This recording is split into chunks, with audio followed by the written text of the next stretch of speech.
Olá, seja bem-vindo ao Olhar Empresarial. Hoje a nossa pauta irá tratar sobre o terceiro setor com o Romualdo Luz. Fique conosco, voltamos já.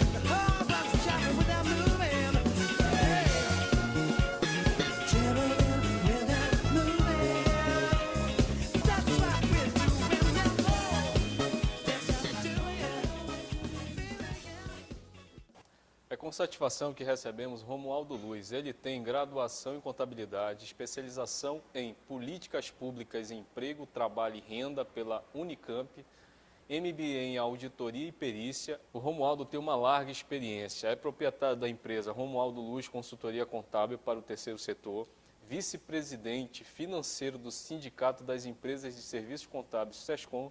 Há 9 anos é diretor administrativo e financeiro da Secretaria de Estado e Assistência Social e Cidadania, SES. Romualdo, seja bem-vindo ao Olhar Empresarial. Pério, é com grande satisfação estar aqui no seu programa. Desde já agradeço ao convite e com certeza esse programa será de grande valia para a nossa região amazônica. Romualdo, quando surgiu o terceiro setor no Brasil? Pério, o terceiro setor no Brasil surgiu mais ou menos no século XV, segundo historiadores, né? Então, foi instalada aqui no Brasil Santa Casa de Misericórdias, que era uma extensão das de Portugal, que na realidade eles instalaram elas aqui no Brasil para atender os provedores da Santa Casa e também os seus familiares. No entanto, em observar que a população necessitava, as pessoas mais carentes, eles também passaram a atender estas pessoas que procuravam justamente esse atendimento. Depois disso, surgiram também algumas instituições vinculadas à Igreja Católica, né? Então, elas trabalharam pelo interior do Brasil, especificamente nas áreas de educação e saúde, e tudo isso com o apoio do Estado, né? Depois, mais à frente, com a modernização da sociedade, após a industrialização e a urbanização, surgiram outras instituições que perpetuam até hoje.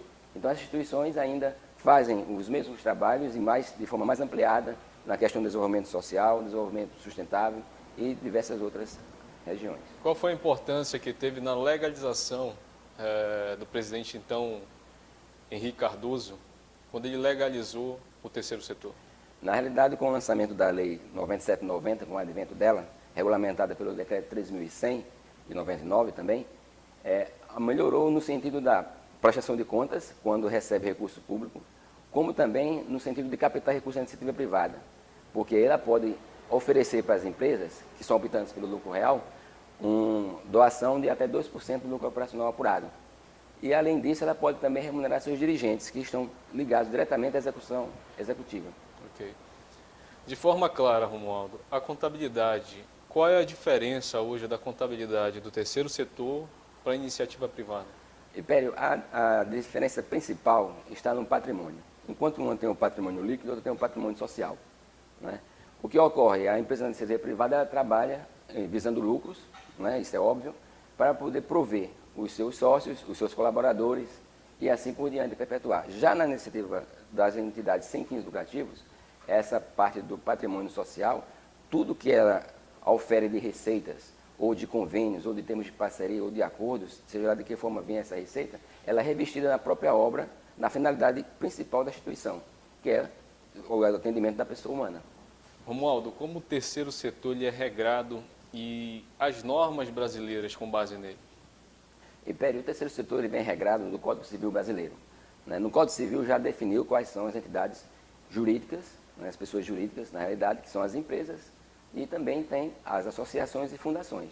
O terceiro setor está voltado nas associações e fundações, com uma pequena diferença. A fundação, para ser formalizada, necessita de um patrimônio, que alguém doe esse patrimônio para que ela comece e ela é velada pelo Ministério Público.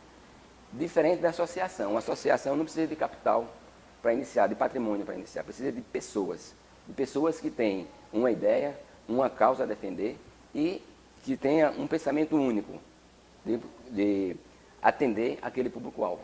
Ok. Qual é a diferença da ONG para uma OCIP? É só o credenciamento? Império, ONG é uma terminologia inglesa, né, que surgiu lá para os Estados Unidos e Inglaterra, e a gente usa até hoje, é como se fosse um apelido. A OCIP é uma certificação, né? Essa certificação, uma associação pode buscá-la. Não necessariamente, mas se for viável para a instituição, ela pode buscar a certificação justamente para gozar dos benefícios. Quais sejam os benefícios? Captar recursos na iniciativa privada, através dos 2% lá do lucro operacional, que ele pode abater até 34% dele apurado no imposto a pagar, e também de captar recursos junto aos governos estaduais, federais e municipais, né?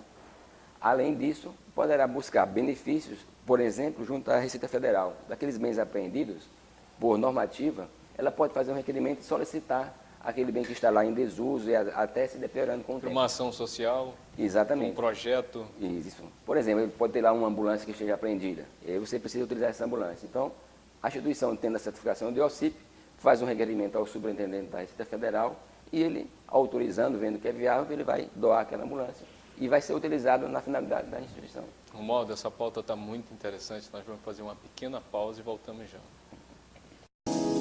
I know all we do is traveling, we're moving, yeah, yeah.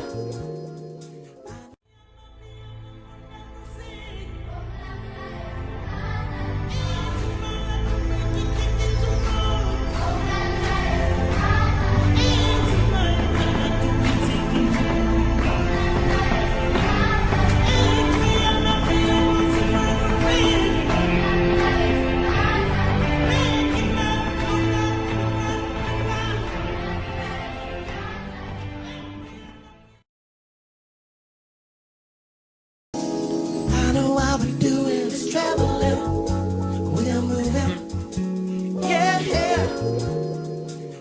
Voltamos com o Olhar Empresarial e hoje a pauta é terceiro setor com Romualdo Luz. Romualdo, qual é a importância da lei da transparência? Mas antes de você responder, vamos dar uma olhada nesse vídeo. Olha, há uma enorme desconfiança entre a sociedade e os gestores públicos. E a ideia inicial era aproximar o contribuinte, o cidadão que paga religiosamente seus impostos, e os gestores desses recursos, né, tornando possível a quem paga o imposto saber em que é gasto. Essa é uma etapa, né, fundamental que foi vencida com a aprovação da Lei Complementar 131, a lei de nossa autoria. Essa é uma etapa dessa luta pelo controle social dos gastos públicos. Uma vez a informação na internet, em tempo real, que a luta é para que seja em tempo real. Uma vez essas informações chegando em tempo real ao contribuinte, ele vai poder exercer controle sobre os gastos, na qualidade dos gastos, nas prioridades dos gastos. Enfim, eu considero que a transparência e o uso da tecnologia para fazer chegar a informação pode provocar, é a revolução do terceiro milênio. A sociedade brasileira é uma sociedade cujo poder foi organizado por poucos. Organizado para satisfazer os interesses de poucos.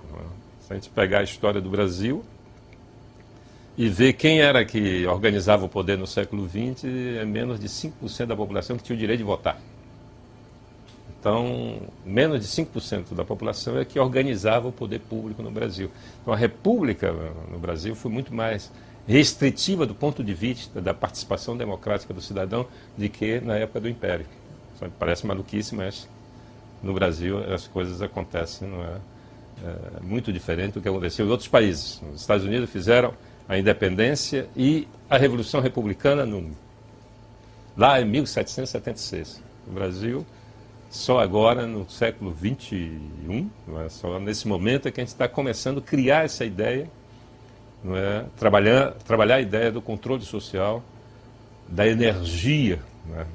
Que os impostos é nada mais, nada menos do que a energia coletiva produzida por uma sociedade. Então, a ideia é essa.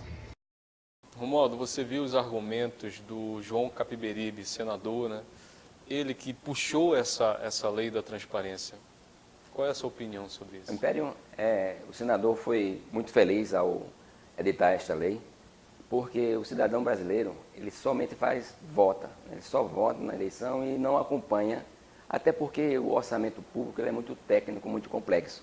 Além disso, está publicado somente em diários oficiais e nem todos têm acesso.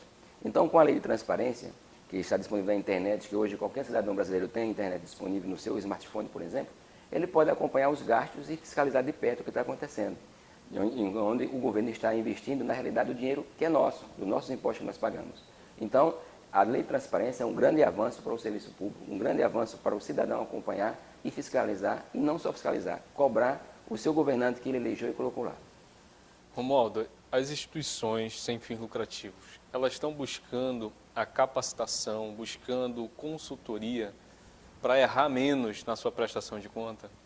Velho, elas estão buscando a consultoria não só na prestação de contas, mas também na gestão que elas já estão adequando a gestão como uma gestão empresarial, na gestão financeira principalmente, adequando o seu fluxo de caixa, até porque os recursos são escassos, mas a demanda é enorme. Então, elas estão buscando profissionais vindo da iniciativa privada, alguns executivos já saíram da iniciativa privada e foram para o terceiro setor, porque é um setor que está em amplo crescimento no Brasil. Nos Estados Unidos, Canadá, Inglaterra já bem evoluído. No Brasil não. Hoje nós respondemos o terceiro setor no Brasil por cerca de 5% do PIB nacional. E temos hoje 250 mil instituições formalizadas, que empregam em torno de 1,5 milhão de pessoas. Pegando esse gancho internacional, quais são os principais fundos de entrada desse capital ao Brasil? Olha, nós temos diversas fontes de recursos para as instituições não governamentais, né? Como falei, Estados Unidos, Canadá, Inglaterra, União Europeia.